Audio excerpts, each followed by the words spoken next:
نیوزیلەندا توندترین سزای بۆ جگەرەکێشان دەرکرد. لە نیوزیلەندا لە ڕێگەی یاسایەکەوە نەوەی داهاتوو لە جگەرەکێشان دوور دەخرێتەوە. یاساکە لە ڕێگەی پەرلەمانەوە دەرچووە و بە یەکێک لە قورسترین سزاکاندا دەنرێت.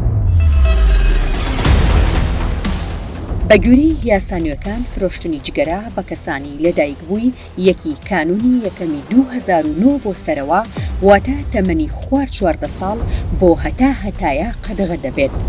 بەرپرسانی تەندروستی وڵاتەکە پلانیان هەیە تاوەکو ساڵی 2025 جگەرەکێشان بە ڕێژەیەکی بەرچاو کەم بکەنەوە و وەک خۆیان دەڵێن دووکەڵی جگەرە نەهێڵن. بەڵام یاسانوێکە فرۆشتنی ڤایب سنووردار ناکات. داتاکان ئاماژە بۆ دەکەن کە بەشێک لە خەڵکی نیوزیلەندا خۆی نیکۆتینیان لە جگەرەوە گۆڕیوە بۆ ڤایب. ئەو زانیاریانەی لە مانگی ڕابردوو بڵاوکراونەتەوە دەریان خستووە ژماری و کەسانەی جگەرە دەکێشن بۆ لە 8% دابەزیوە لە کاتێکدا ساڵی ڕابردوو لە 9.4 بووە.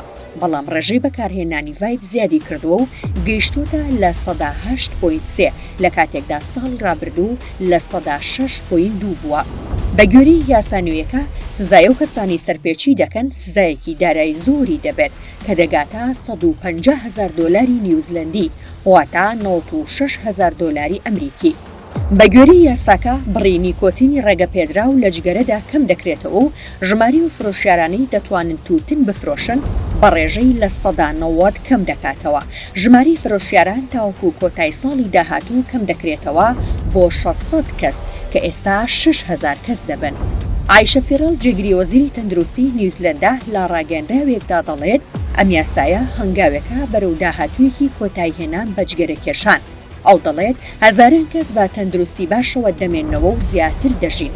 دامەزراوەی تەندروستی چالاک دەبێتەوە بەوەی گەڕانەوەی نزیکەی $5 ملیار کە بۆ نەخۆشیەکانی پێوەست بە جگەرە تەرخان دەکرێت.